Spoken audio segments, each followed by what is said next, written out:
So when is it time to add your first brood box?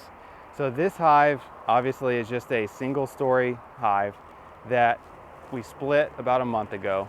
So let's see if it's ready to add a honey super or not. Now, look fast. The best time to gauge bee population is right when you open the lid. So this hive, they've got 8 frames and a feeder. And looking down between these frames, you can see that all between the frames are pretty full of bees. Now I've got some bees hanging out over here on the side, but I can see daylight, between frames here. So it's not completely packed full of bees, but of the of the 8 frames, about 7 of them are covered in bees. So what I'm going to do is I am going to go ahead and add a brood box to this hive. They've got brood, they've got a lot of bees, they've got eggs and larvae, they're growing, they're storing honey, and so, it's time to go ahead and add that box. I tend to err on the side of adding my second brood box or even my honey supers a little too soon rather than too late. So even if I'm like, is it 70 or 80% full, I usually go ahead and add a box. As long as they've got a healthy queen, they're laying, it's 70 to 80% full of bees, whether it's a brood box or a honey super, I'm going to go ahead and add that box. Something that's just really fun. Check that out. So this was a hive that went queenless, and look at all of those hatched out queen cells. So they went queenless, they raised their own queen, and those are all hatched out queen cells from when the bees raised their own queen. Pretty cool. That's just a ton of them. And bees often do that. They'll raise an excess of queen cells in the hive if they lose their queen. So this hive, it might be a slightly premature. I would say they're closer to 70% full of bees, but I'm out here in the bee yard, so I'm going to go ahead and add our second brood box. It's not going to hurt them. And I'm going to give them a little more feed just so they can really have some extra food to store up into this second brood box. And then hopefully in about 3 weeks or so, maybe a month, we'll be able to add a honey super and start making honey. A really common question is, when should I add my first honey super? And there's all different ways you can decide when to do that. Time of year, is the major honey flow starting? But the way I find most effective is, what do your bees look like? Now I'm not talking about, when does the honey flow start, but if it's spring, you've already done your splits and you're just waiting for the honey flow, I always add my first honey super when my top box is 80% full of bees. So this hive, we've already added their second brood box and they've already been working on filling it up. So I'm just checking now to see, okay, is it time to add my first honey super, or do they still have more work to do up in this second box? So I'm going to take a quick look, and I left my smoker over there, but these bees are pretty gentle today because they're busy. So I should have added a honey super to this one sooner. You can see, if you look at the top, there are bees filling the edges all throughout this box. It's more than 80% full of bees. So I should have added a honey super sooner, but this hive needs a super right away. So when you open that lid and you're looking down between those frames, if there are bees covering more than 80% of those frames and you're not seeing any daylight down between those frames because it's so full of bees, it's absolutely time to add a box. Another great indicator of a strong hive is burr comb. So if this hive doesn't have a lot on it, but if they've got a bunch of excess comb on top of the frames, I love to see that. It's a great sign. So on this outside frame, you can see these bees are drawing out a bunch of white beeswax up here at the top of the frame. That's another great sign. It's a strong hive. They're drawing excess comb. I really love to see the bees drawing out excess comb all over the place. It's annoying when they do that, but it's a sign of a really good, strong, healthy hive. So this is our top brood box, so I'm absolutely going to add another box on top, and that's going to be our honey super. They're very much ready for that honey super.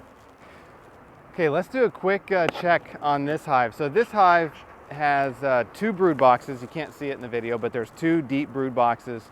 And about 10 days ago or so, we added a honey super. And so we're gonna look at this honey super and see if they put any honey in it. One thing you may notice is this honey super has 9 frames in it. So I'm a big fan of putting 8 or 9 frames in my honey super, and you want those frames evenly spaced out. You don't want them shoved tightly together. Now that's in contradiction to a brood box. So your brood box should have all the frames pushed tightly together so they don't keep widening those frames, making them hard to pull out. But in your honey super, you want all of these frames spaced out, and that makes the bees draw out those frames a little bit wider, and it's easier to slice that wax capping off when you're harvesting honey. Sometimes commercially, I mean, we run often 8 frames in a medium super. So if we have a medium honey super, or 6 5/8, we'll often run 8 frames, so they get really thick and wide. And they're smaller frames, they can handle the weight a little bit better. Deep boxes, we typically do 9 frames, even commercially, and space them out. And that's really the key, is to space them out evenly. If you leave a big gap, they're just gonna draw burr comb all over the place and make a mess. If you push them all tightly together, you defeat the purpose, and they can't widen that comb out enough, and it's gonna be hard to slice off those wax cappings when it comes time to harvest. So running 9 frames in your honey supers is ideal, and it really just helps them widen those frames out a little bit. So we had some foundation up here. You can see they're just starting to draw out this foundation. This box was a mix of foundation and comb, already drawn comb. I really don't like, unless you're a brand new beekeeper and all you have is foundation, I don't really like putting a whole entire box of foundation on my hive. I like to introduce a little bit of foundation every year, and that way my bees don't have to draw out an entire box of foundation. So what I would do is I would put every other frame foundation and every other frame drawn comb, and then my bees don't have to do quite as much work, and they're much faster drawing out that comb drawing out that foundation if there's already some comb up there. So you can see, like, this was a previously drawn frame from last year, and this was a frame of foundation. So we've kind of spaced it every other, and you can see on the side facing away from the comb, they haven't really started drawing it yet, but on the side facing this old frame, they've already drawn it out. So it encourages them to move up into the super a little faster if every other frame is comb versus foundation. Now, if you're a brand new beekeeper and all you have is foundation, that's fine. You can put the whole box of foundation on and they'll draw it out. But for year 2, I really recommend doing every other. So this is one of those old frames, and this is really the advantage of doing those 9 frames. If you look from the side, you can kind of see how wide they've drawn out this honeycomb. And that really just makes it easier to uncap when it comes time to harvest. But they've got a lot of nectar in here. I mean, they've done a great job. You can see it's just totally full of nectar. I mean, this hive has probably brought in, 20, 30 pounds of honey already. And I can't help myself. You never get honey better than fresh out of the honeycomb.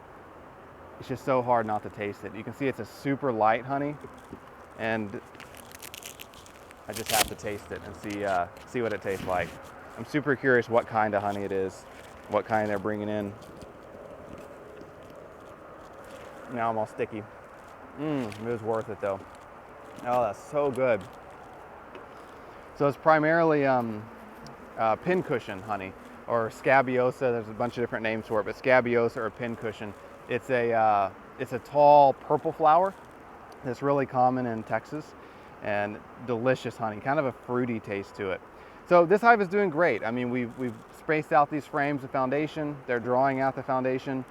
They are drawing out filling up the comb with nectar, just like we had hoped. And so I'm going to space these carefully apart, and this hive will hopefully fill up this box of honey in the next week or 2. Hey friends, so I want to make a quick video showing you a hive that has a lot of bee activity on the front of it, almost bearding, but not quite. So you can see these 2 hives here. This one over here is normal bee activity. There's lots of bees going in and out, but there's not a beard of bees or an excessive amount of bees at the entrance.